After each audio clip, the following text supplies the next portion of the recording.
Goedenavond voor wie er al is. Wij gaan zodra van start gaan, dus nog eventjes geduld en dan vliegen we erin.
Goedenavond ook allemaal. Wie daar nu al bijgekomen is, wij wachten dus nog even totdat iedereen vlotjes heeft kunnen aanmelden en dan gaan wij van start gaan.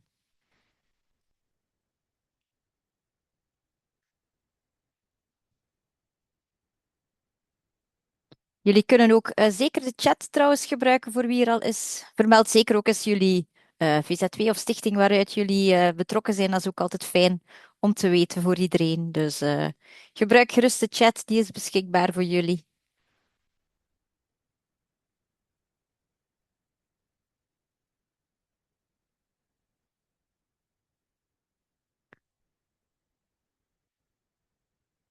Goed, ik hoop. Philippe geeft door dat er een echo bij mij is. Ik weet niet of dat Flore en Anel bij jullie niet. Oei, Philippe, dan vrees ik een beetje dat het, allee, gelukkig aan jouw computer ligt en niet aan het mijne. Dat zou nog erger geweest zijn. Maar goeie avond dus allemaal. Welkom bij het webinar. Dat gaat rond ja, samenwerken, partnerschappen met bedrijven. Ikzelf ben Joke. Vanuit HOGENT doen wij onderzoek naar fondsenwerving bij bedrijven. En vandaar mag ik, dankzij Wilde Ganzen en het steunpunt, mag ik voor jullie deze avond vullen. En ik mag gelukkig ook rekenen op de hulp van NL en van Flore die zelf ervaring hebben met het fondsenwerven bij bedrijven vanuit beide kanten eigenlijk. En daar gaan we straks ook verder op in. Ik ga jullie eerst nog een stukje meenemen in het Nederlands doorheen ons onderzoek. Daar staat de presentatie ook voor klaar. Na die presentatie gaan we dan in gesprek gaan en kunnen jullie ook zelf vragen stellen. Dus gebruik zeker de chat als jullie vragen hebben. Straks dan kan ik die ook gebruiken om aan NL en aan Flore voor te stellen. En dan kunnen we een gesprek daar rond ook houden. Ik denk dat dat voor het praktische allemaal gezegd is. Dus gebruik zeker de chat, die kunnen jullie zeggen. Gebruik zeker ook jullie VZW of stichting erbij. Dat is altijd interessant voor iedereen om dat te zien. Maar ik ga met jullie doorheen eigenlijk. Filip, ik ben blij dat de echo is opgelost. Ik ga met jullie doorheen eerst ons onderzoek gaan. Ehm, wij doen al heel veel onderzoek rond fondsenwerving en één daarvan is dus rond bedrijven. Nu, ik ben niet alleen. Ik zit met een heel onderzoekscentrum die mij ondersteunt, die echt gericht is op sustainable organizations, wat we zeggen echt organisaties die inzetten op duurzame veranderingen. En daar zitten natuurlijk heel veel non-profit organisaties, VZW's, feitelijke verenigingen onder. Ik doe dat eigenlijk samen met mijn collega's Anne-Sophie en Sanne. En zoals je kan zien, doen we eigenlijk heel wat onderzoeken. Maar vandaag gaan we dus focussen op die corporate fundraising. Als jullie zeggen, ja, die andere dingen interesseren mij ook, weet dat al ons onderzoek eigenlijk gewoon gratis online staat. Al onze rapporten zijn eigenlijk gratis te downloaden. Dus daar kunnen jullie zeker naar gaan kijken. Het geefgedrag van de Belg wordt ook binnenkort vernieuwd. Dus dat zijn zeker ook zaken die we steeds op de voet volgen. Nu, corporate funds, fondsenwerving en partnerschappen, waar gaat dat dan over? Ja, dan kan je het hebben over giften. Bedrijven die jou eigenlijk gewoon een som geld gaan geven om impact te gaan maken. Dat is zonder tegenprestatie. Dat kan natuurlijk wel fiscale voordelen hebben. Dat is wel niet altijd. Dus je moet daar heel goed mee opletten. En goed kijken met je boekhouder ook. Wat kan niet. Sponsoring, wat echt wel met tegenprestatie is. Waarbij je eigenlijk op voorhand ook vaak gaat afspreken wat die tegenprestatie dan gaat zijn. We komen daar straks ook nog op wat dat goede tegenprestaties kunnen zijn. Maar waar dat wij jullie allemaal aanraden om vooral op in te zetten, zijn partnerschappen. Partnerschap wil echt zeggen, het is niet ene keer dat ze je een gift geven of één keer dat er een sponsoring is, maar er is eigenlijk echt een langdurige samenwerking. Dus dat is iets waar dat wij willen eigenlijk met dit onderzoek jullie een stukje in gaan helpen. Hoe zet je nu die partnerschappen op? Wat werkt niet? Nu, wat kunnen we leren van de fondsenwervers zelf? Hè? Want wij hebben onderzoek gedaan, zowel bij de bedrijven als bij de fondsenwervers die werken met bedrijven, hè, die daar echt op gericht zijn. En we konden daar eigenlijk wel wat lessen uit leren. Hè? We hebben focusgroepgesprekken gedaan met fondsenwervers, met veel ervaring, met weinig ervaring. En wat valt ons wel op als je wil gaan samenwerken met bedrijven? En ik hoop dat ik nu niet iedereen de webinar laat afsluiten, maar dat vraagt veel werk.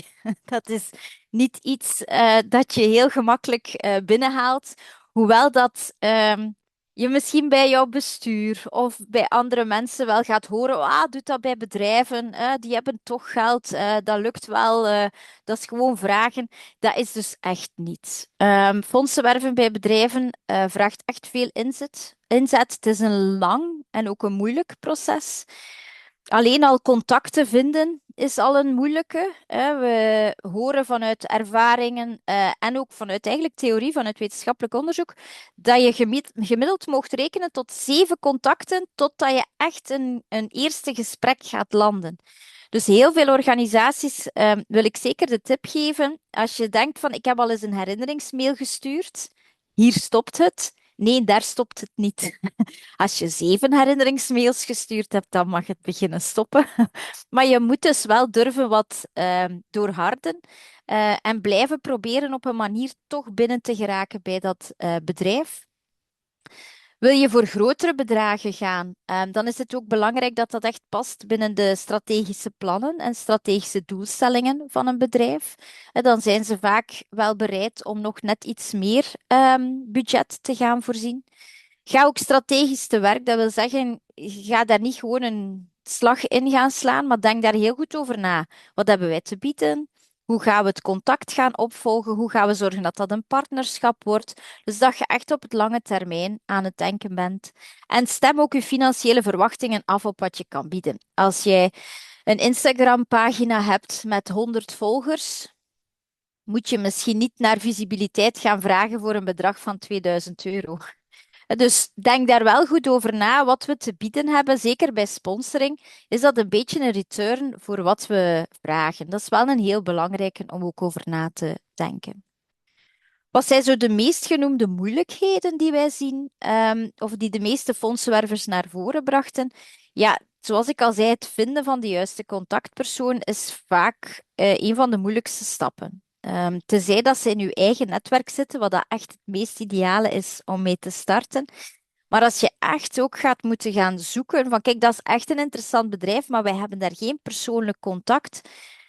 Ja, dan is het echt gaan kijken van, kunnen we via een link gaan vinden? Ga zeker niet wij noemen dat koude mailings of koude telefoontjes gaan doen. Hè. Gewoon een grote lijst maken van allerlei bedrijven en dan die allemaal een mail gaan sturen. Dat werkt niet. Zelfs niet voor de grote organisaties, maar wel naamsbekendheid. Zelfs bij hen heeft dat eigenlijk heel weinig return. Dus het is echt wel zoeken naar die persoonlijke connectie. Ze gebruiken bijvoorbeeld LinkedIn. Hè. Wie zie ik als ik die persoon intyp? Wie is er zo'n connectie dat kan gaan gebruiken? Of ze vragen het aan medewerkers, bestuursleden, vrijwilligers. Maar dat is echt wel warme contacten, dat is echt wel de way to go, ook voor bedrijven. Nog een andere moeilijkheid dat wel benoemd werd, was interne gedragenheid. Dat niet iedereen binnen de organisatie altijd staat te springen om te werken met bedrijven. Hè. Heel vaak komen er dan ethische vragen. Ja, gaan we wel met dat bedrijf en kan dat wel? En zorg wel dat als je wilt werken naar bedrijven toe, dat toch de grootste groep van je organisatie daarachter staat. Hè? Want het is via hen ook dat je die contacten misschien gaat vinden. Dus het is wel belangrijk dat iedereen akkoord is. Je kan wel kijken, bepaalde bedrijven doen we bijvoorbeeld niet, omdat ze niet linken met onze missie en visie. Maar als je wel een link met missie en visie gevonden hebt, durf dan maar zeker probeer dan echt voor die gedragenheid te gaan. Heel veel onder jullie zijn ook kleinere organisaties met mogelijk een beperkte naamsbekendheid. Anderen van jullie hebben wel de luxe van een naamsbekendheid te hebben. Voor zij met een beperkte naamsbekendheid, je hoeft ook zeker geen Calimero-complex te hebben. Het gaat echt over persoonlijke connecties en minder over naamsbekendheid. Dus die beperkte naamsbekendheid eigenlijk maakt dat naar bedrijven toe, naar kleinere bedrijven, niet zoveel een verschil. Waar maakt dat wel een verschil? Dat is als je je wil richten op echt grote bedrijven. Hele grote bedrijven gaan graag met bekende namen aan de slag, met grotere organisaties ook aan de slag. Omdat zij daarvan uitgaan, die hebben een grotere visibiliteit, die hebben ook een grotere ja, poelen van mensen die ons kunnen ondersteunen, die communicatie kunnen aanleveren, die aan impactmeting kunnen doen. Dus wil je je echt richten op grote bedrijven, dan is uw naamsbekendheid wel belangrijk. Maar bij anderen zien we dat eigenlijk zo kleinere bedrijven, dat niet zo belangrijk is. Dan is het vooral die persoonlijke connectie. Nu, kent je de CEO als kleine organisatie, de CEO van, ik zeg maar, Torfs persoonlijk? Go for it, hè. Houd je dan zeker niet in. Hè, dat persoonlijk contact ook bij grote bedrijven zeker gaan gebruiken. En durf vooral te vragen. Durf hen de kans te geven om samen met jullie dat verschil te gaan maken. Dat is echt een belangrijke. En dat je dat schroom van ja, maar wij zijn maar een organisatie. Kunnen wij wel een bedrijf vragen om met ons te gaan samenwerken? Ja, zeker en vast. Je maakt een verschil, je maakt een impact. Dat is alles wat je nodig hebt om bedrijven ook te kunnen overtuigen. Dus ga daar zeker voor. En heb je zeer weinig tijd en middelen, denk er dan zeer goed over na. Het is echt relatieopbouw. Dus, en ik denk dat Anel dat zeker ook gaat straks bevestigen. Het vraagt veel tijd en inzet om die bedrijven echt als partner te gaan krijgen. Dus tussen de soep en de patatten, zoals dat wij dat zeggen in Vlaanderen, gaat dat moeilijk gaan. Dus je moet er echt wel tijd voor rekenen om echt met bedrijven aan de slag te gaan. Dus hoe pak je het best aan? Wat zijn nu tips die we kunnen meegeven vanuit fondsenwervers zelf? Krijg ten eerste inzicht in de bedrijfswereld. Heb je zelf in een bedrijf gezeten? Heb je zelf die profitwereld leren kennen? Dan gaat dat in jouw voordeel spelen. Want dan weet jij, oké, wat vinden bedrijven belangrijk? Hoe denken ze? Wat zijn goede momenten om die vragen te stellen?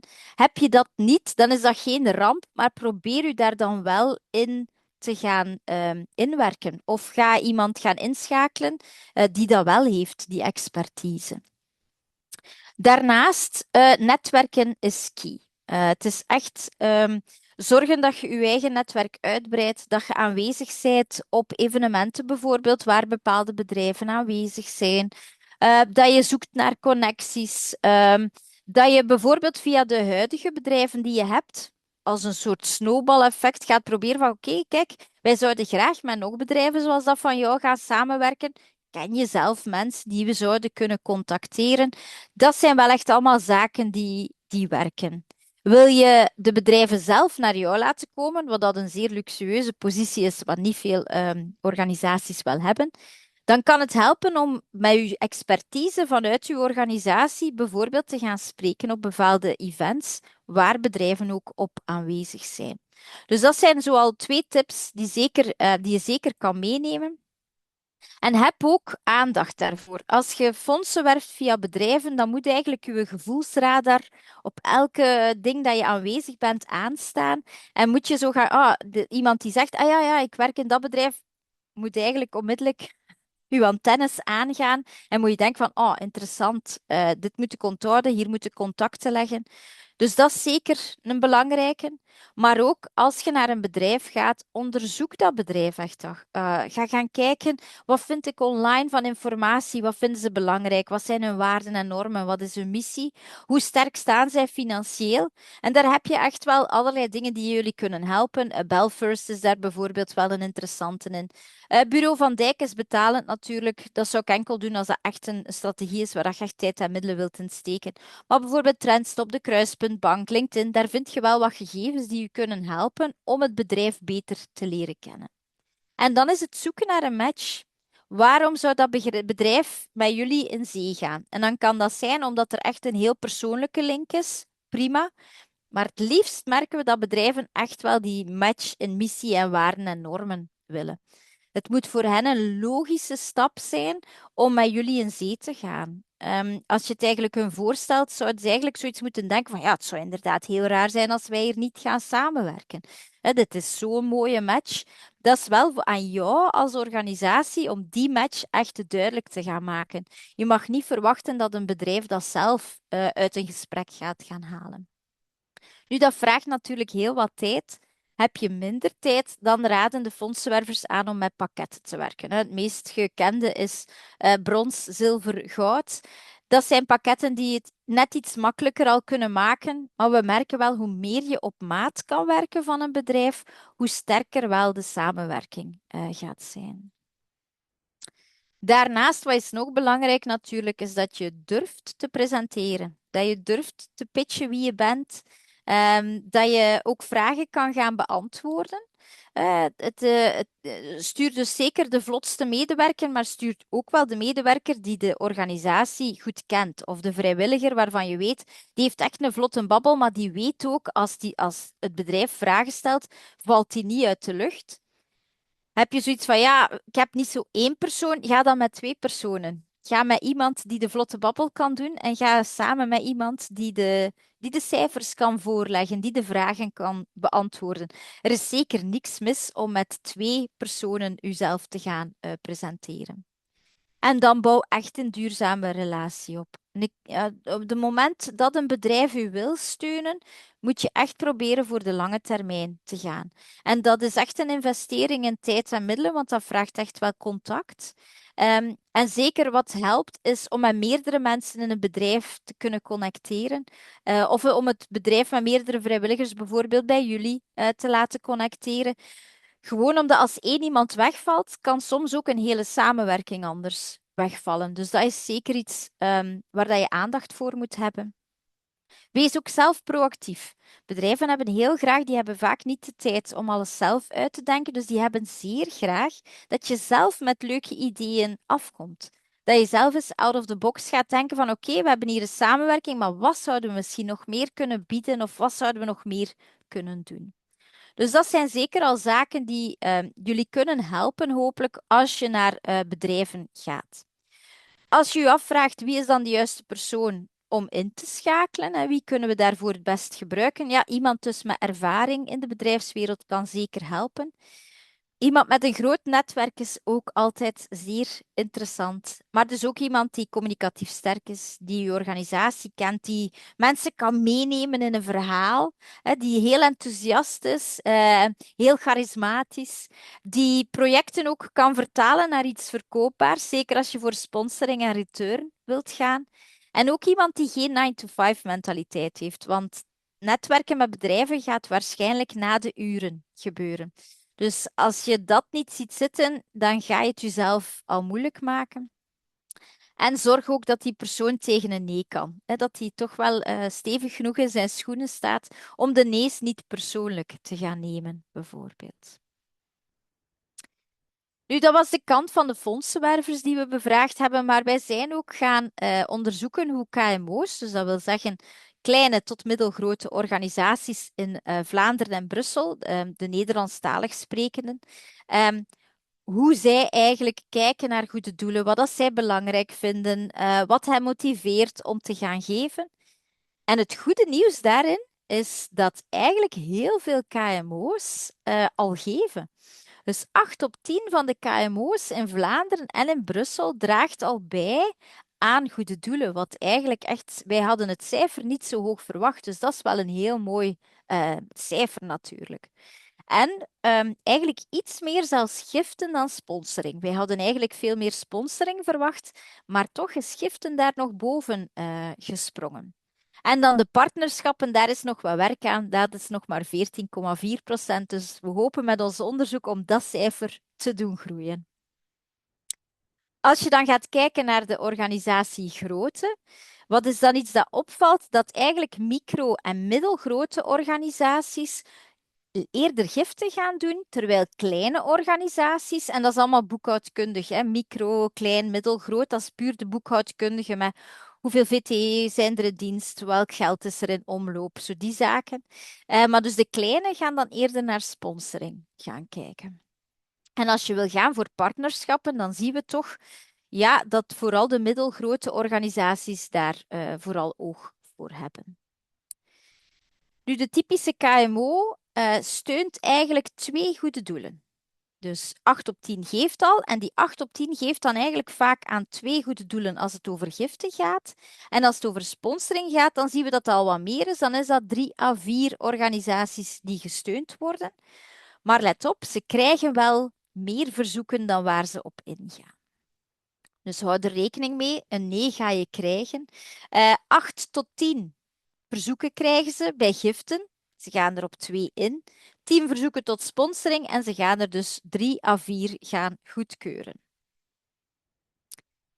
Een vraag, Ashley. Hoeveel goede doelen steunen zich vooral op de eigen regio? Het lokale helpt. Bij eigenlijk alle bedrijven, zowel van klein, maar ook de grote bedrijven die wij gehoord hebben, houden echt van lokale impact. Dus een lokale organisatie helpt, tenzij dat je echt in match met missie en visie kan gaan, of dat zij ook een medewerkers hebben vanuit bepaalde regio's, of dat zij een afzetmarkt of een productiemarkt hebben in bepaalde regio's. Daar gaat Flore het ook straks over hebben. Dat zijn ook zeker zaken die gaan helpen om het echt internationaal te gaan brengen. Als we gaan kijken naar de bedragen die gegeven worden, dan zien we dat voor giften dat rond de 650 à 1000 euro gaat. Delen door 2 natuurlijk, want er worden 2 organisaties zeker gesteund. En 2000 bij sponsoring, maar ook daar delen door 3 à 4. En dan zie je zo'n beetje de gemiddelde gift voor KMO's. Maar we komen daar straks nog dieper op in. En ook deze slide, ik ga jullie die slides ook wel laten bezorgen nadien. Dus dan kunnen jullie alles ook eens op het gemak gaan nakijken. Steun afhankelijk van het actiedomein. Als je gaat kijken naar internationale solidariteit, waar dat denk ik de meeste van jullie wel onder gaan vallen, dan doen KMO's het liefst giften. Dus geen sponsoring, geen return die moet gegeven worden. Dan gaat het echt om het maken van impact en van verschil. En dan zien wij echt dat giften eigenlijk het meest gebeuren. Nu, om jullie te helpen, hebben wij ook eens gekeken van, kunnen we de bedrijven in bepaalde types gaan organiseren? Kunnen we zien dat er bepaalde zaken zijn die anders zijn bij bepaalde bedrijven, afhankelijk van hun geefmotieven?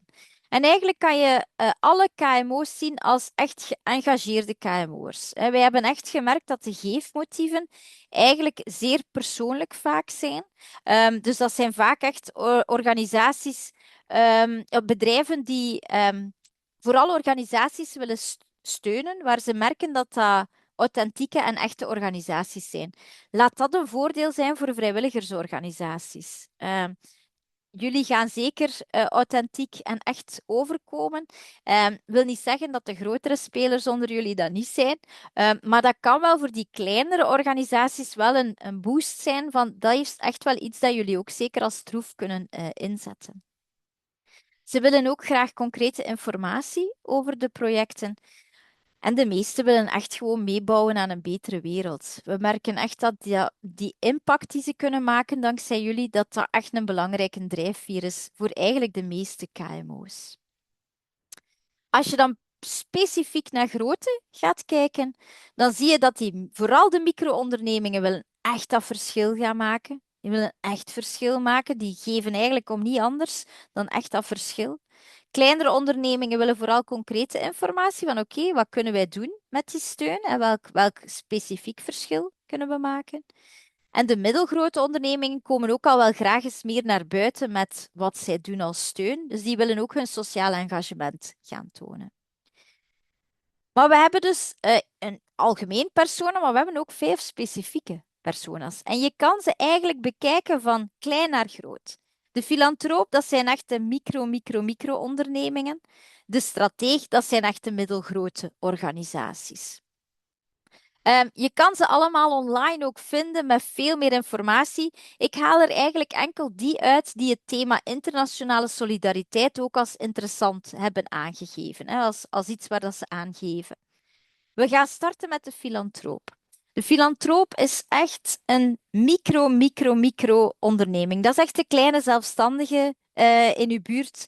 De lokale bakker, de kinesist, de arts, de huisarts, noem het op. Dat zijn de filantropen. En zij willen verschil maken voor mensen en dat zie je ook in de thema's die zij het liefst steunen. Ja, sociaal welzijnswerk, mensen met een beperking, kinderen en jongeren en dus internationale solidariteit. En bij hen moet je niet afkomen met zakelijke voordelen. Je hoeft zeker niet een return te gaan bieden. Zij willen echt graag zelfs langdurig met jullie in zee gaan. En dat is echt een oprechte medemenselijkheid die zij voelen.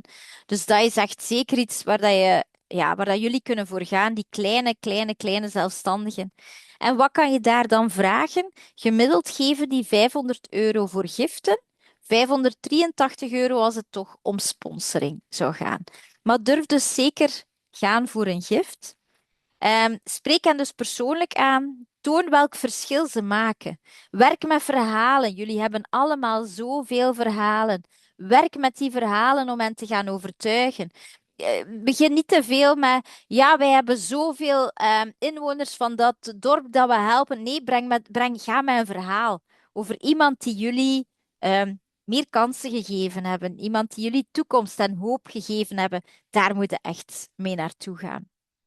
En als iemand van de doelgroep waar dat jullie mee werken de vraag ook gaat stellen, dan zijn ze helemaal verkocht. Dus dat is zeker iets, als je persoonlijke verhalen en die kunnen de vraag ook stellen, dat kan wel helpen. Ja, de quote, die krijgen jullie mee. Als we iets groter in bedrijven gaan, maar we zitten nog bij de micro-ondernemingen, dus ze zijn zeker nog niet heel groot, dan hebben we de impactmakers.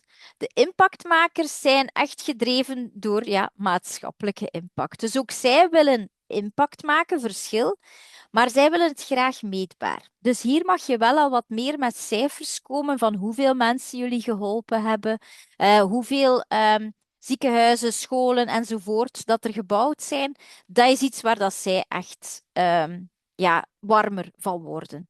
Hebben ook een voorkeur voor giften, maar als je ziet, het bedrijf is al ietsje groter, maar ze geven wel minder dan de filantropen. De giften zijn 250, sponsoring ligt dan wel weer wat hoger. Dat is €750 gemiddeld.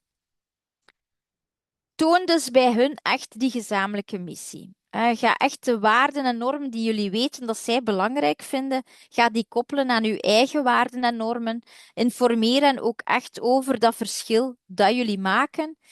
En zij zijn eigenlijk ook wel graag betrokken. Dus dat zijn ook die mensen die misschien ook wel in uw raad van bestuur willen gaan aansluiten. Net omdat zij denken dat dat ook extra impact kan maken. Let wel op. Micro-ondernemingen zijn vaker al iets meer zichtbaar. Zij krijgen al wat meer vragen dan bijvoorbeeld de filantropen. Dus je gaat al iets meer concurrentie wel hebben bij die impactmakers. En dan het grootste bedrijf, om zo te zeggen, die geïnteresseerd is in internationale solidariteit. Dat zijn eigenlijk kleine tot middelgrote bedrijven die wij de plichtsbewuste genoemd hebben. Zij zijn zeker geïnteresseerd in internationale solidariteit, vooral voor giften, omdat zij het voelen als hun plicht. Dat zijn die bedrijven die voelen, wij hebben het hier zo goed in onze contraien. Er zijn zoveel mensen die dat niet hebben. Daar moeten we iets aan doen. Of wij werken samen met die mensen daar. Wij zien hoe slecht dat zij het hebben. Dus het is echt onze plicht om hen te gaan helpen. Dit zijn echt bedrijven met een geweten, die echt iets daaraan willen doen, die echt een positieve impact willen maken.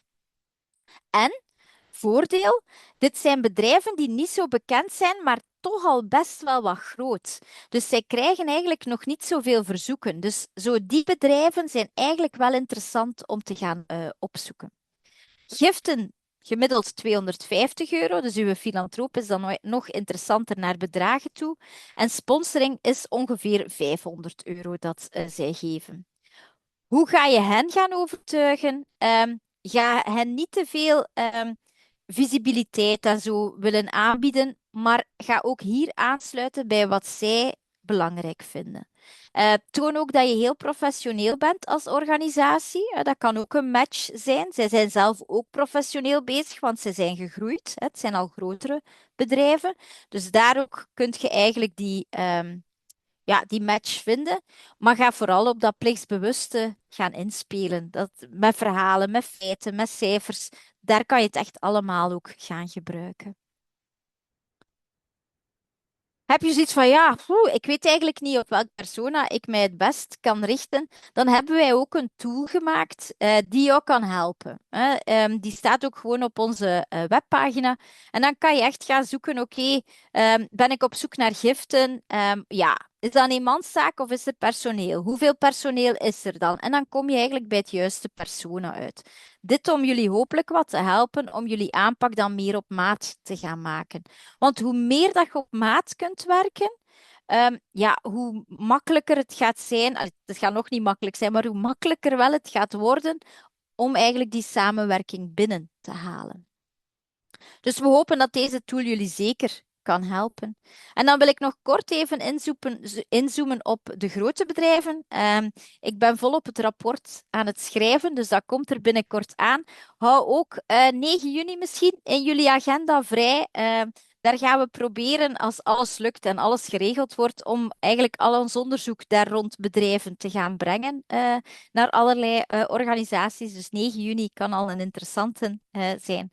Maar wat kan ik al meegeven rond grote bedrijven? En grote bedrijven zijn echt grote bedrijven. Wij zijn echt ook naar multinationals gegaan met een grote naamsbekendheid, maar ook grote bedrijven met een minder grote naamsbekendheid. En die zijn eigenlijk wel heel interessant. Die krijgen net iets minder verzoeken, maar zijn wel vaak heel sterk bezig met duurzaamheid, met sociale doelstellingen. Dus dat kan best een interessante zijn, maar ook daar weer persoonlijk contact.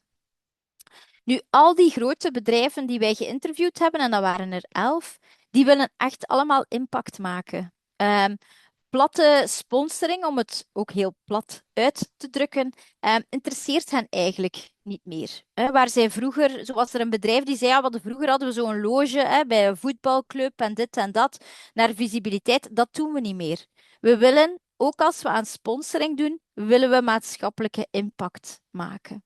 Dus zij willen echt wel inzetten en dan is die concrete lokale impact voor hen heel interessant. Maar lokaal, dat kan zijn in uw eigen gemeente. Dat kan ook zijn dat jij als vrijwilligersorganisatie of als organisatie in een bepaalde regio bekend bent. Dat kan werken. Maar het kan ook zijn dat je op een bepaalde plaats in de wereld gewoon dat lokaal verschil gaat maken. Dus lokaal kan je wel op verschillende vlakken zien.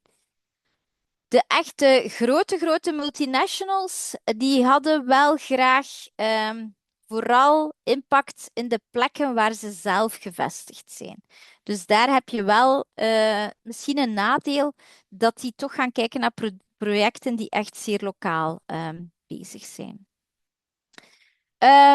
Zij werken ook vaak met structurele partners. Laat u dat niet ontmoedigen. Er is vaak wel nog een klein budget om ook nog aan anderen te gaan geven.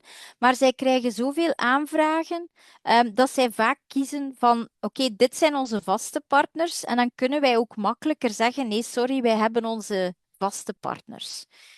Als daar echt iets tussen zit dat ze denken, dat mogen we echt niet missen, dan kan het wel zijn dat zij toch met u in zee gaan. Maar dan moet uw match met hun strategische doelstellingen zeer goed zitten. Zoals ik al zei, werken ze dus graag met iets bekendere, grotere organisaties.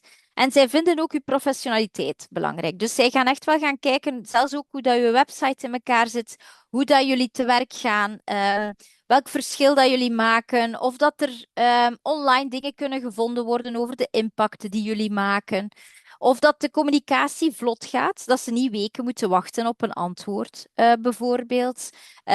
En zij hebben ook echt nood aan die actieve samenwerking. Als zij voor een partnerschap gaan, dan mogen we dat eigenlijk echt zien als een soort huwelijk. Ehm, en dat is dat ook echt elkaar leren kennen eerst, want het is altijd heel raar om op een eerste date al onmiddellijk iemand ten huwelijk te vragen. Dat is ook zo bij bedrijven. Je moet eerst contact opbouwen voordat je naar het huwelijkscontract gaat gaan. Maar dus probeer daar echt, ja, echt die communicatie warm te houden. Te zorgen dat je bereikbaar bent, dat je meedenkt. Dat zijn zaken die ze enorm appreciëren. Ehm, en zij hebben ook vaak een stichting. En die stichting gaat wel vaker internationaal gaan werken. Dus ik denk voor de meeste van jullie dat de stichtingen soms interessanter gaan zijn dan het bedrijf zelf. Want het bedrijf zelf gaat een soort van visibiliteit en return willen soms, die je misschien moeilijker kan geven. Maar de stichtingen, die gaan echt over giften. Dat is echt puur geld gaan geven zonder return. Dus kijk zeker eens of dat die bedrijven een stichting hebben, wat dat de doelstellingen van die stichting zijn en of je daar projectoproepen hebt of dat je daar een match ziet. Dat is zeker een interessante als je op grote organisaties wilt richten waar je geen persoonlijk contact hebt. Als je een aanvraag doet, zeg dan duidelijk wie je bent, wat je doet, maar vooral ook de impact die je kan maken en welk verschil jullie maken. Onderbouw dat ook, maar kijk, dit zijn onze strategische doelen als organisatie. Als je ook al een bedrag kan noemen, sommige bedrijven appreciëren dat, omdat dat dan onmiddellijk aantoont van oké, die hebben daarover nagedacht of dit is een goed startpunt. Andere bedrijven kijken graag samen naar oké, dit willen jullie doen, wat kunnen we daar dan tegenover stellen? Die win-win moet er vaak wel in zitten. Zeker als het over sponsoring gaat, dan moet er echt een duidelijke win voor hen zijn. En dus werk via uw netwerk. Als je sponsoring wil doen, wat helpt om die sponsoring binnen te halen, dat is als je kan tonen, dankzij ons kan je groeien in strategische doelen. Bijvoorbeeld duurzaamheid. Als jij zorgt voor water in bepaalde gebieden, dat is een heel interessante. Als jij zorgt voor windenergie of zonne-energie in bepaalde gebieden, dat zijn zeker zaken die hen ook kunnen helpen bij hun strategische doelstellingen. Dus duurzaamheid, zeker een interessante. Ook visibiliteit, als je veel volgers hebt, bijvoorbeeld. Een groot netwerk kan interessant zijn. Kunnen medewerkers bij jullie vrijwilligerswerk doen? Steeds meer en meer bedrijven beginnen daar echt op te gaan werken en zijn zoekende naar goede projecten waar hun medewerkers deel aan kunnen nemen. Heb je een bepaalde expertise rond het werken met bijvoorbeeld bepaalde doelgroepen, expertise in die duurzaamheid? Dat zijn ook zeker zaken die ze interessant vinden. En als je iets kan doen met hun klanten, dan is dat ook zeker een interessante. Dus ik denk geen verrassingen in die sponsoring. Alleen die match met die strategische doelstellingen kan ik wel niet genoeg benadrukken hoe belangrijk die is. Voilà, ik heb mijn 40 minuten zo goed als volgebabbeld. Ik heb mijn best gedaan om mij aan de tijd te houden. Ik hoop ook dat ik niet te snel daardoor gesproken heb. Wil je dus meer informatie? Alles staat online. Je kan ook met ons een gratis gesprek doen dankzij Blikopener van de Vlaamse overheid. Volg ons zeker op LinkedIn. Al ons onderzoek komt daar het eerst. Alle nieuwigheden komen daar het eerst aan bod. Dus dat kan ik zeker al aanraden. En wij bieden ook heel wat opleidingen aan die interessant voor jullie kunnen zijn. Onder andere rond corporate fundraising. Maar ook een volledig postgraduaat als je echt naar die professionaliteit wilt gaan, kan zeker een interessante zijn. Ja, dit gaan jullie allemaal doorgestuurd krijgen. Maar weet dus dat je ook echt, zeker Vlaamse VZW's, mogen wij echt gratis advies geven. Dus hou je zeker niet in. Wij vinden het leuk om te doen en jullie hoeven er niet voor te betalen. Wij krijgen wat subsidies. Dus maak zeker een afspraak als je rond die bedrijven of een andere vorm van fondswerving met ons eens wilt pingpongen. Zeker en vast welkom. Is er een snelle manier, ik heb hier al een vraag, is er een snelle manier op zoeken achter stichtingen van grote firma's? Er is een organisatie die vasthangt met de Koning Boudewijn Stichting, daar al dus. En dat is stichtingen.be. Daar staan er al heel veel stichtingen op. En de meeste grote bedrijven die echt naar buiten komen met hun sociale verantwoordelijkheid, gaan dat normaal gezien ook op hun site vermelden of op zijn minst in hun duurzaamheidsrapporten, bijvoorbeeld. Maar dan denk ik dat we hier rond zijn. Ik ga stoppen met mijn scherm te delen, als dat mij lukt om te stoppen met mijn scherm te delen. Ga dan een keer proberen in orde te krijgen. Het delen ging al, het ondelen. Ah, voilà, ik heb het gevonden, de knop. Goed, dan willen wij graag naar jullie vragen luisteren. Maar ik ga eerst de kans geven aan Anel en Flore om zichzelf ook voor te stellen. Dus wij gaan overschakelen naar het Engels. Jullie vragen mogen ook in het Nederlands komen, maar je mag ze al voor mijn gemak ook in het Engels zetten. Dan hoef ik die al niet uit mijn hoofd te gaan vertalen. But now we're going to English. So Anel and Flore, Flore, thank you very much for joining us. Because I brought the information from a scientific viewpoint, but I think that the information from the work field itself is wonderful as an inspiration. So thank you very much for being that inspiration tonight. Maybe it's interesting for the viewers that you tell something shortly about who you are, the things you do, the difference you are making, the impact you are making. Maybe Anel, can I start with you? Yeah, sure. Good evening, everyone. So my name's Anel. I'm the group head of fundraising for a South African NPO called Afrika Tikkun. We have an office in the Netherlands, in the UK, and the USA. So just to give you an idea, we work in child and youth development. So from 2 years to 35 years, that's where we operate. So we do education, psychosocial support, feeding, primary healthcare. So a whole lot of development. Size-wise, our annual budget this year is just over 10 million euro.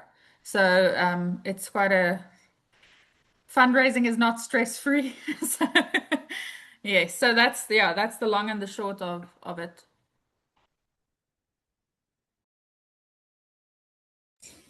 Okay. Anel, maybe Anel, the areas where you are operating, because you have a lot of offices, but you are operating in mostly South Africa.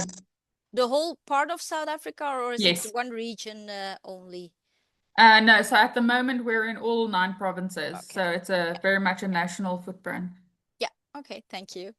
Flore, can you tell us something about what you guys do with ChocDecor? Yes, we are indeed at the other side of the fundraising job. I'm Flore, I'm coordinator social impact at ChocDecor. ChocDecor is based in Flanders, Lokeren. We are an SME, so a small organization processing chocolate into chocolate lollipops. And we are buying our chocolate from Belgian chocolate producers, but we have with one of them a collaboration since a couple of years through which we support one specific community of cocoa farmers in Ivory Coast in the village called Tigorikro. And I'm responsible for the coordination of the projects that we support over there. And on top of that, we started this year to create our own foundation, so the Lucky Foundation, through which we want to set up our own projects also in that community, but we want to have a bit more autonomy, and we want to have the autonomy to link other actors with each other, with the community, and also link the consumer, so the Belgian chocolate consumer, child and mother or father, into this project to sensibilize them on the importance of the solidarity between the West and the global South, the ones providing for this delicious cocoa. So you have two main objects that's making, yeah, the lives better for the people who work for your company and the other company who you work with, and then the sensibilization for other people in Indeed, our country. we are setting this up. Yeah. Yes. Okay. Maybe Anel, what is the biggest difference that you can make? Ik ga het nog even in het Nederlands, maar jullie mogen zeker ook vragen voor Flore en Anel of rond het samenwerken met bedrijven, mogen jullie in de chat zetten. En anders ga ik gewoon echt losgaan met vragen. Dat is ook allemaal prima. Maar het is dus zeker aan jullie de kans om in de chat allerlei vragen te zetten, dus hou jullie zeker niet in. But maybe one question I already have, Anel, is what is the biggest impact you can make thanks to companies? I think the biggest impact you can, well, it's endless. It depends on how you approach the company, and what you ask for. And like you pointed out a few, made a few good suggestions there.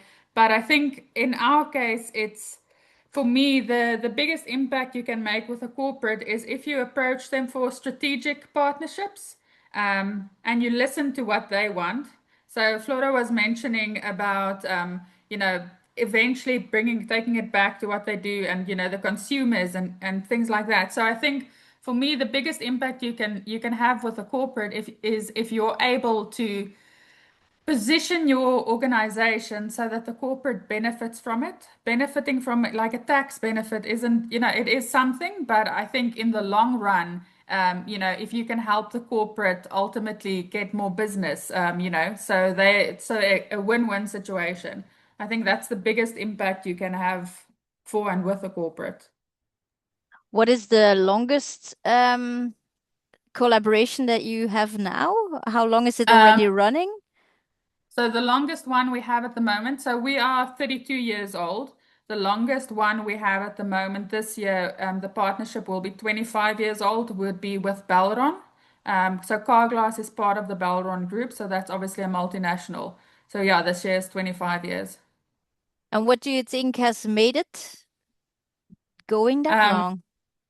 I think honestly, it's shared values, but it's also especially with and I don't even think it's just with the big companies. I think it's with smaller companies as well. Is if you can involve their employees, if you can involve their staff. So we've got buy-in from. So take Carglass for example. People who work at the shop you would take your car to. They know, we've got their buy-in, and if you've got the employee buy-in, you have the executive buy-in, and if you have that, then partnership is good. So yeah, I think our relationship with them has lasted so long also because of the transparency and the how we report on our impact and that credibility that we build up. Yeah. It's something that we also see in our research, that if you can get involved with the employees, that's a big win. Because they can't shut the collaboration down because too many of their employees would be mad. But also that transparency. Flore, is that something that as a company you think you find also very important to know what difference you can make? Yes, we do, as this is quite a big investment, and for ChocDecor, it's like the end consumer up to today is not aware of what we are doing, so we're actually doing it because, as you said before, we do believe that we can create a better world. But the only thing that we can get in return are these numbers, these impact numbers, so we can measure how our investments result. And yeah, we do report these towards our B2B customers, but that's more of a formality at the end when we know that things are resulting and are right, are achieving what we hope to. Yeah. Is it important, Flora, that the organizations where you work with, that they have a lot of communication with you, or is it, yeah, just once a year is fine? How does it work with you guys? We do have these quarterly update meetings.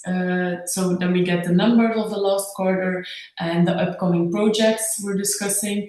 And once a year, they facilitate a visit from us to the community. So as Anel and you as well mentioned before, being a person there, after these 3 years, 4 years, this community of Tigoricro feels like family to us. And we are emotionally very attached to them. So facilitating these visits is a big value for the company. It really is. And on top of that, we try to keep in touch with some members of the community ourselves, so that we are not just hearing the numbers or the story from the NGO we are working at, but also from the people who are living through it. Yeah, the stories of people there, you mean? Yes. Is that something, Anel, that you also work on? That sharing those stories, making sure that the areas where you work in South Africa, that the companies feel connected? Oh, absolutely. I think it's one thing to be able to give statistics, but numbers are cold. Hmm. Numbers are good, but they're cold. So if you can put the human element to the numbers, then that's how you really grab people.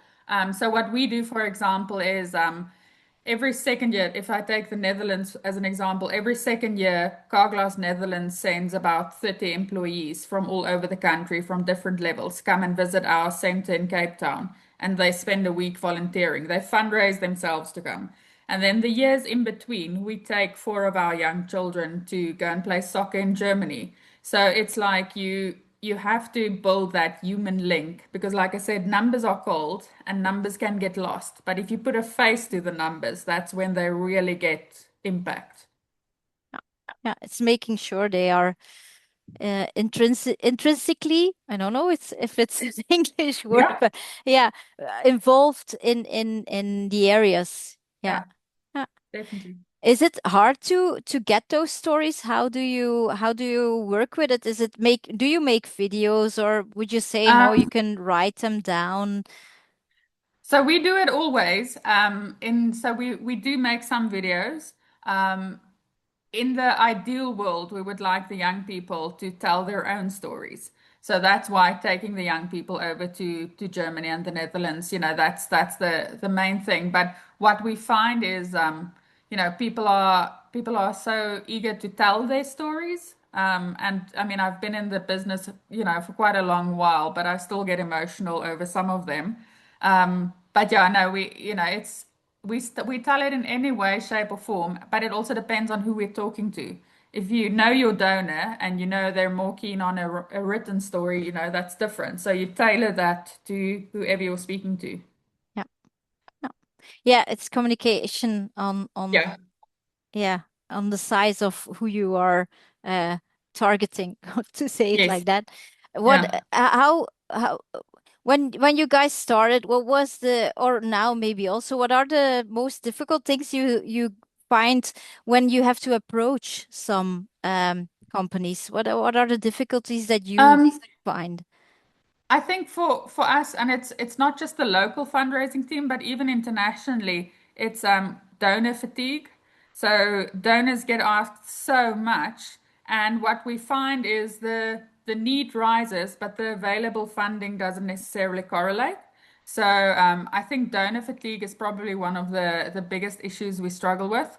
And then obviously some geopolitical stuff also inevitably ripple down, whether it's something as simple as increased fuel prices, it eventually trickles down. Yeah. What are the I get a good question from Wilfried for Flora, but I will also ask it, Wilfried, if it's okay to Anel. Anel, what are the sizes of the average of the donations you get from companies? Do you have an idea what the average donation is? So it ranges quite a bit because we have such a large it ranges anywhere from about 5 million euro to as small as we've got 100 rand donors. So I think that's what, like 10 euros. Yeah. So yeah, it's all sizes. I think for us, it's also to have a balance between those big donors and the small donors, because a handful of big donors is a bit risky. So it's good to spread it out. Yeah. And Flora, what is the average amount that you give to organizations? You mean outside of the project to the cocoa Yeah. farmers? We sponsor in Natura. We donate chocolate, and local organizations are allowed to sell them themselves. So I can't monetize that actually. But what we invest in the NGO we are working with, and the cocoa community at the end, that will be like around 50,000 euros a year. Yeah. Okay. Thank you. I have another question from Ashley, who says we are talking a lot about money. It's true. It's fundraising. We will talk a lot about money, but I hope you also heard, Ashley, that it's about partnerships and communication and relationship. That's very important. But can a good partnership not lead to much more? For example, if ChocDecor buys the cocoa beans against a fair price, which you already do, I know, and support the community, can you lobby together with other buyers of beans in neighboring villages, for example, to do trade in a fair way, paying decent salaries to farmers, lobby to the government to take up their role in education, healthcare? But Flore, I already talked to Flore. That's something that, well, you are a fair trade company, so the amount you pay them is fair. But I presume you do much more than only giving them a good salary. Yes, indeed, we do. Regarding to the lobby work on a national level in the cocoa industry or with the Ivorian government, that's something I think the chocolate supplier we are buying from is doing. They are much bigger and have more leverage. We are not sourcing ourselves, but we do see a positive impact since we are giving to motivate the cocoa farmers to contribute to their cocoa beans to a centralized post-harvest center. They get a quality premium in return and community investments. And actually, this is attracting more farmers from surrounding villages to link themselves to our projects. And so in this way, their situation and their wages are increasing by seeing what the positive impact is of being linked to a quality certification program, actually. So this has quite a lot of positive impacts. Yeah, because you told in our conversation earlier that you also see a change then in child labor, that because of the fair amount of salary, that more children could go to school. Yes, but besides the quality premiums, that's not the only thing we're doing. As I said, we invest in community infrastructure, but we do also like this child labor monitoring system. So we actually, it's mostly sensibilization to stress the importance of birth certificates. And then we constructed, together with the government, a local school, primary school. So it's now more nearby. We built houses for teachers, so they are now attracted to come to this small farmer village far from the big cities to teach. And so it's all these aspects are accumulating, and indeed, child labor numbers are decreasing. That's for sure a positive impact of increasing the living standards on different levels. Yeah. And is it so I can what I hear you say is that you also work together with the government in that area? That's we ourselves not directly, but they're not that active. And then when you hear that you are planning on doing something, they arise. So that's the kind of collaboration there. Yeah. Because Okay. collaborating itself is quite difficult. Yeah, I understand. Anel, do you guys notice that working together with companies helps the lobbying Um, process?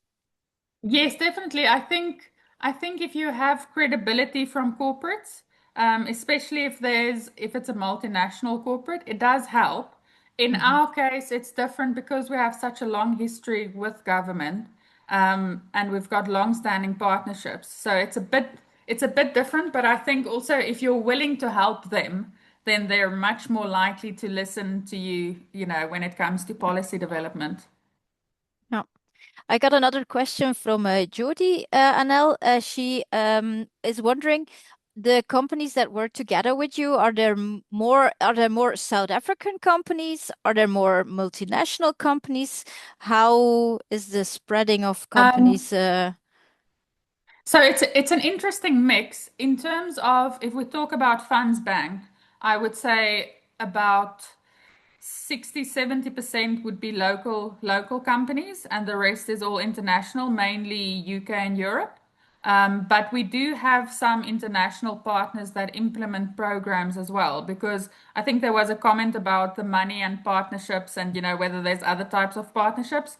There definitely is. So we partner with a lot of organizations that implement programs, corporates and other foundations that implement programs at our centers. So combined, we have a bigger impact. Yeah.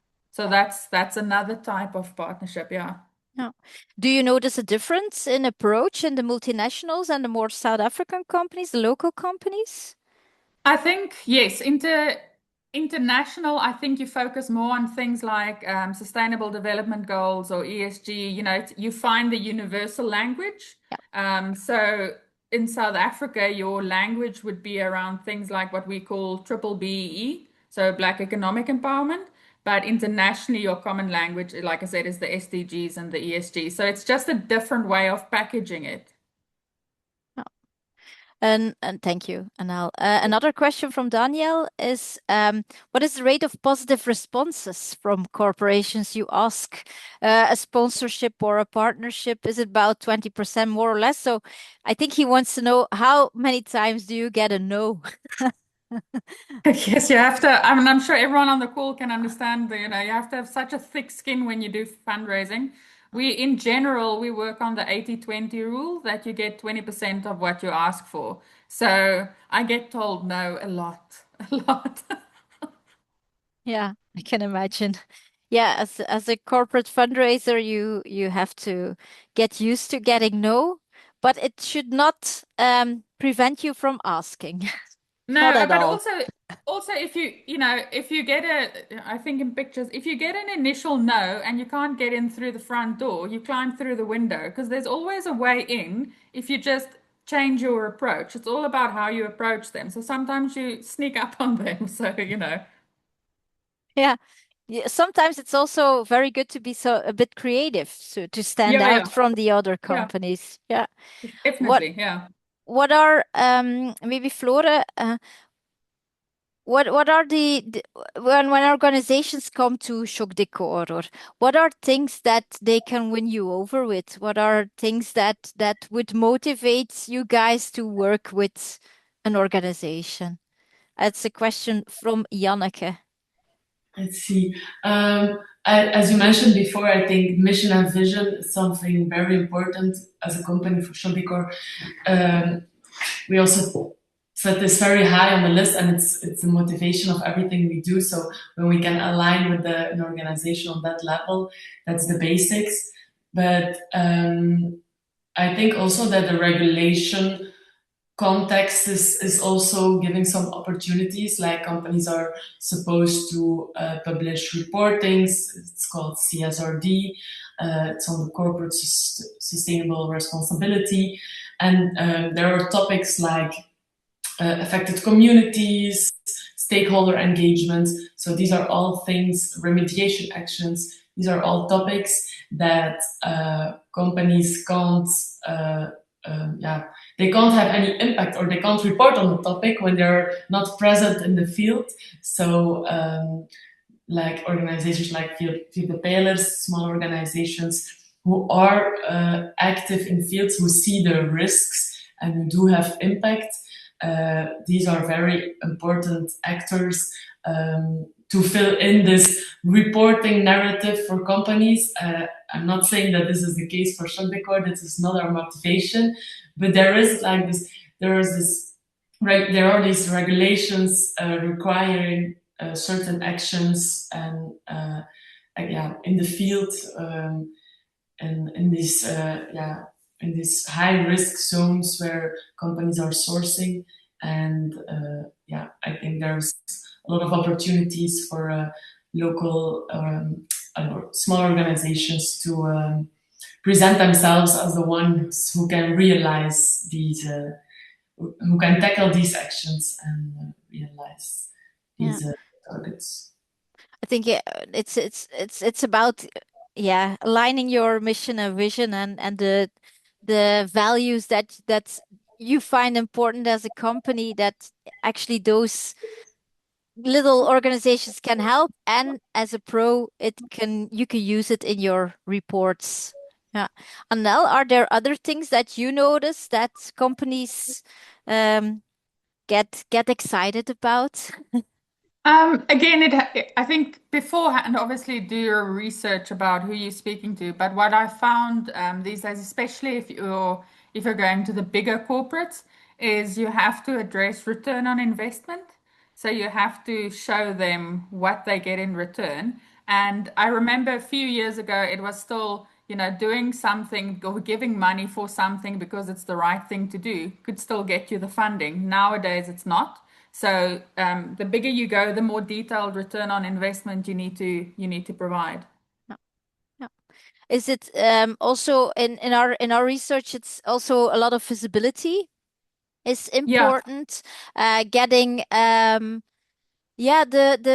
employees involved. They also use it for their HR, so they can oh, definitely. tell Yeah, to yeah. new employees, we are very we are very sustainable. We do the right Yeah. thing.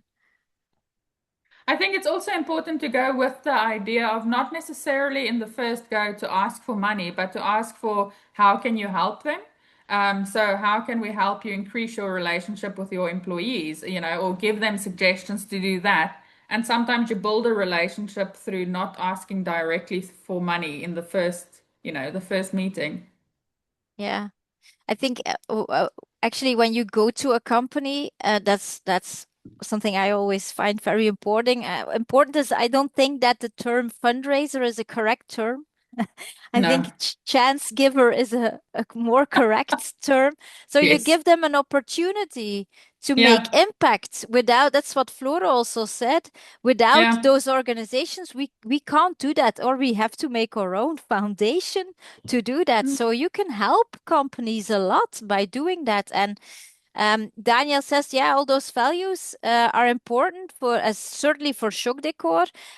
But are they easy found? Can you find them in every company in Belgium or in Europe working? Well, yeah, in the south. Um, Anel, have you? What's your opinion about that? Can you get every? Is every company involved in the south, or? No, no, definitely not. And the thing is that we also found, so it's especially in Europe also is a company who even as little as 3 years ago would still give to an organization in the south. The more economies struggle, the more companies look to their own communities and the more local the funding becomes. So it does make it more difficult. But there's ways around that. But no, it's all about the thing is also if you partner with someone, you have to keep abreast of how their values might change or their mission might change and be flexible enough to adapt to that. Otherwise, if you're too rigid, you would lose opportunities. Yeah, it's out of the box thinking. Are Yeah. there some ways around you can share with the audience? Um, so ways around, the geographic support. Yeah. I think I think a lot of that has to do with partnerships, but not partnerships as in funding partnerships, as in reaching out to your fellow organizations that might, let's say for argument's sake, there's an organization working in the Netherlands, there's a corporate that only gives to the Netherlands. You can partner with them in a way to say, you do X, we do Y, and then collaborate for that funding. Approach it in a group. A group is stronger than one, so collaboration is a good way to get to that funding. Yeah, certainly. Flora, do you have a lot of contact with other companies, and do you know if they all have a warm heart for the South, or do you notice differences between them? Indeed, I must say that as an SME, we are quite an exception. So the smaller organizations in Belgium field aren't that active in the global south, not at all. The ones who are importing products themselves from the global south, but they have to. As I said before, there are regulations as EUDR who force them to have these projects in place. And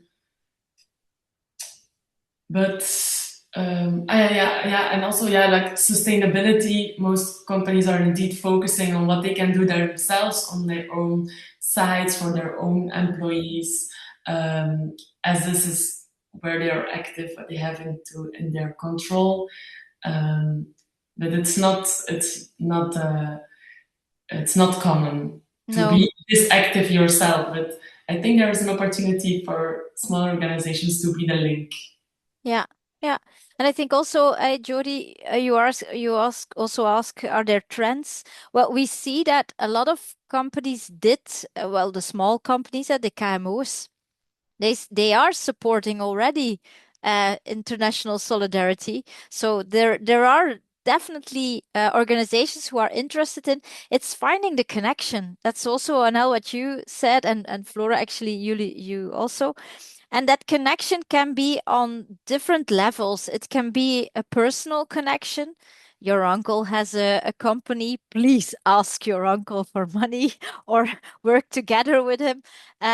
Dare to ask to the personal connections. People give because they know you personal or they believe in what you do. And then if you want to find those who believe in what you do, you need a connection, I think, with a country where they get some things from, or like you, the cacao beans, and you get them from a local from locals. So I think you really have to search for the connection. And if you don't find the connection, I'm going to be cruel maybe, but don't even start. You have no connection, don't even try. It won't be, or it will be a short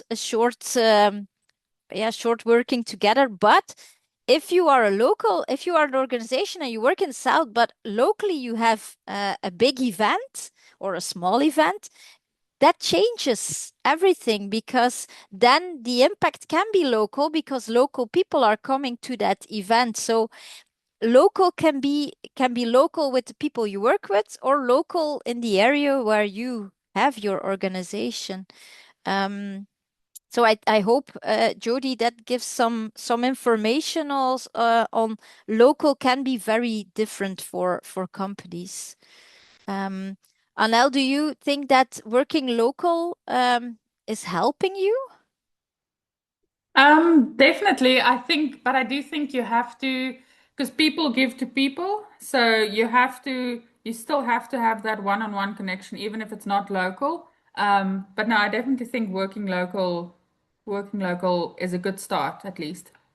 Yeah. What are the biggest challenges you have, Anel, in working with companies?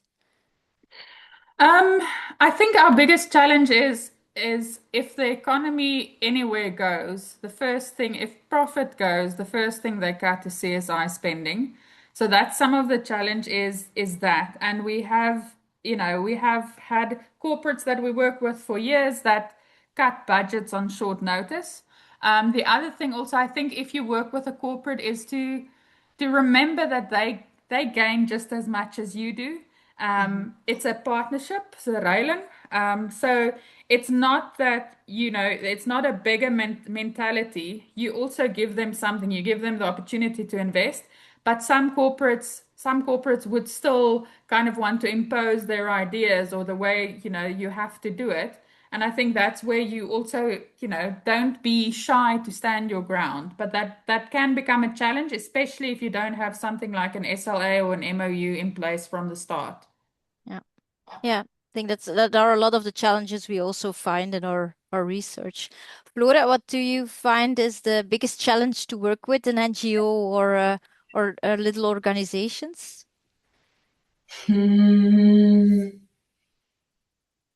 I have to think about that one. It's more, yeah, with the organizations in Cote d'Ivoire, yeah, in Ivory Coast, it's mostly the cultural differences, for sure. And actually, yeah, we are working now with quite a big NGO who knows how to speak our language. So I think that is facilitating a lot.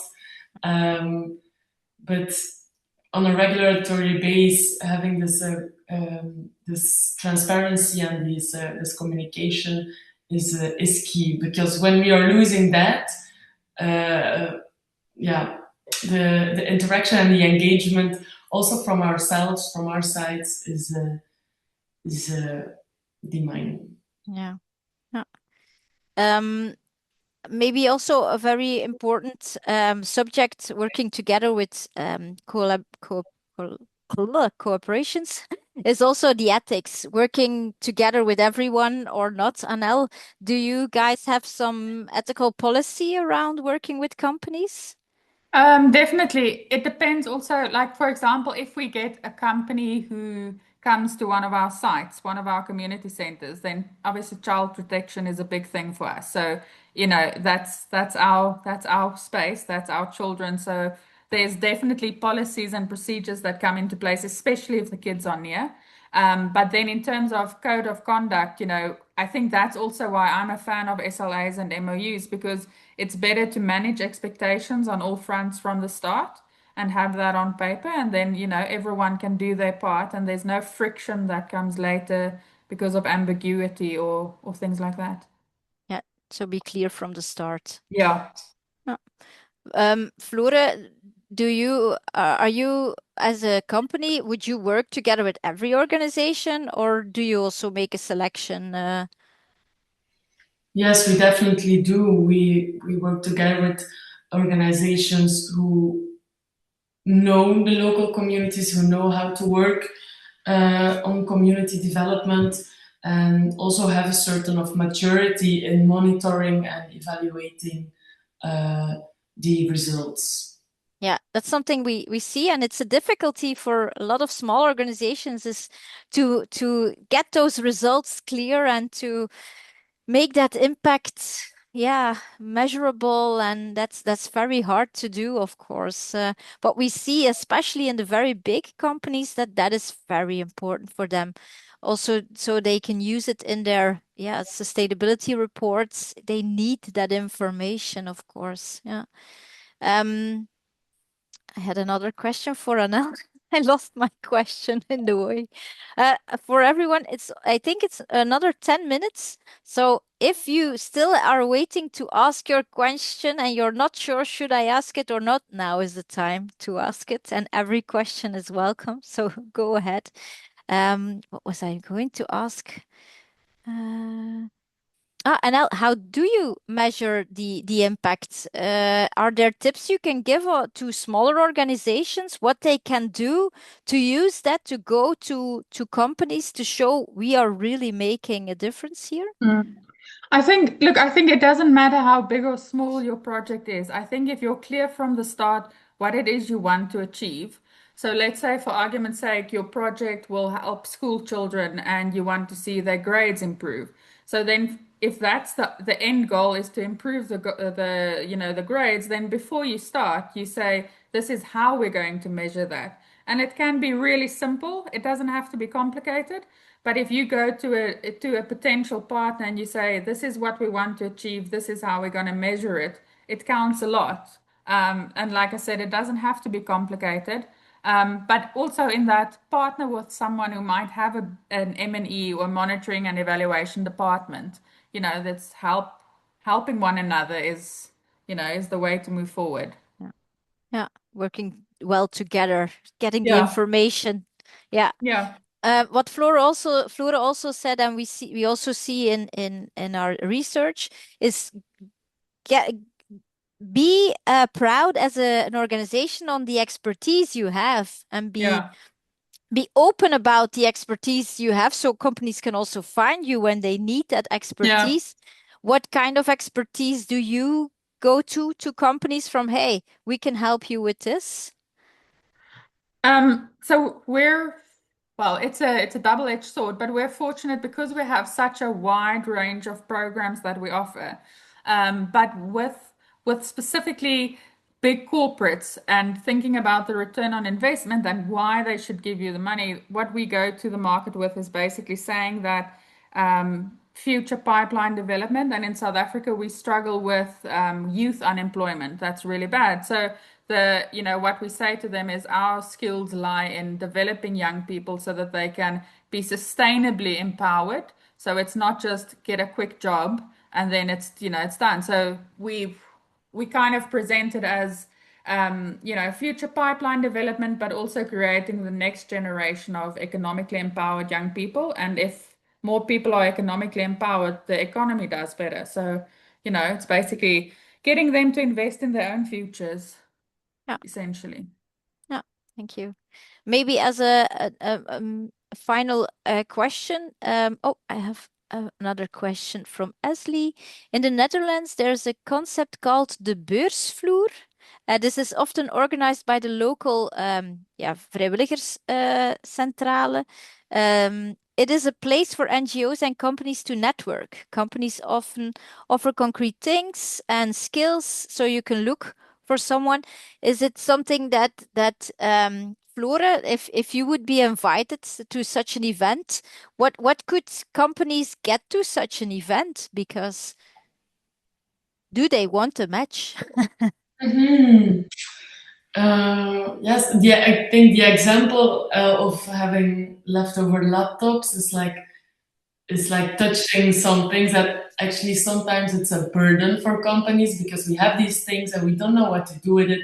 And then there's this hustle inside who will bring it to the container park, for example, and that's horrible. So if you're able to address maybe the sustainability manager or marketing manager of a company and look for this one point in common or yeah, things like that. Maybe just also uh, sponsoring in natura, and then for us, like for example, chocolate. Um, yeah, get to know the company and then address this very specific topic that you can offer in Yeah, this network place. creating that win-win. Yeah. Yeah. And Ashley, she says in her experience, companies like to share their knowledge and skills. They want something back, like a lunch for a few staff or a nice presentation. Uh, that they use that, but that's true. We found that also in our research that companies like to share their knowledge, but they are also very interested in the knowledge of the organizations. So finding that match is very important. And what they like back, well, most of the people we interviewed, they want just back that they made the world a little bit better, just because they shared their knowledge. So not even a lunch, maybe Asli is important, but a good feeling about themselves can help a lot. If you got one, we got last question, but if there are still questions, keep them coming. But one final question from me is, Anel, if you can give from your experience one big good advice to the organizations who are listening, who are wondering, should I work together with companies? How should I do it? What is one thing that you wish, if you could turn back in time, you could tell yourself in when you started? Honestly, it sounds like such boring advice, but I cannot emphasize it enough is do your homework before you approach a company. Um, be creative, but do your homework and don't force it. Like you said earlier, if it's not aligned, it's not aligned and move on. But yeah, I cannot emphasize the research part enough. And because research will show you where the connection is, Yeah, and that's key. yeah, So I I know can. it's boring, but research. Yeah, it might be boring, but it could be very interesting actually to find that Yeah, connection. It's so important. yeah. It's true. We agree totally with you, Anel, on that one. Do your homework. Yeah. And because especially when you go to the companies, time is money. In a lot of companies, they don't have time. I see Flore Mm, nodding along. Um, yeah. but so make sure you don't go to their when you have an appointment, don't just go and see. Be prepared and bring them a proposal they can't refuse. Mm, That's the yeah. way to go. Flora, do you have one more advice coming from a company? Um, Try to win the heart of at least one person, one employee in person. I think that they don't email to info at, but yes, on these network events, take your chance to win a heart of at least one person who will bring you in. Yeah. Do you know where you can find companies who have already some heart for the South? That's Marie-Paul is asking how to find companies likely to work in partnership with associations. How can you find them? Do you know, Flore?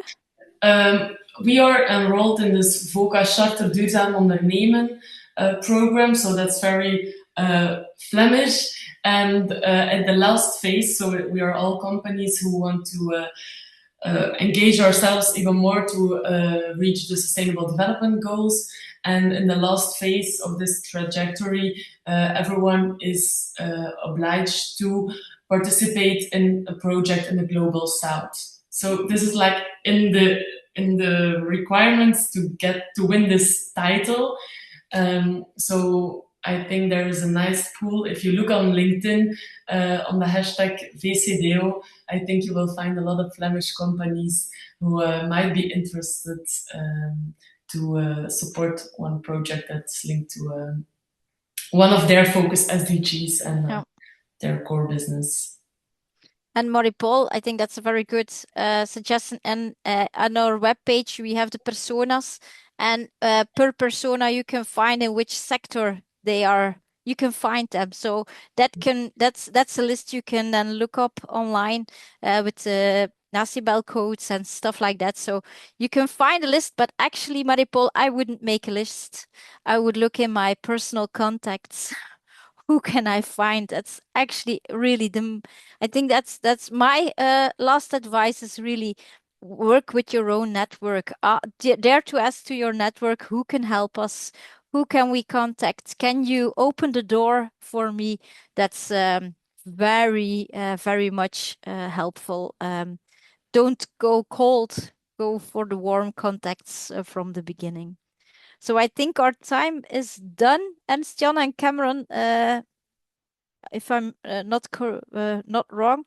En jullie gaan ook allemaal, denk ik, een vragenlijst krijgen, als ik mij niet vergis, om deze sessie feedback te geven. Wees alsjeblieft zeer eerlijk. Daar leren wij allemaal veel uit.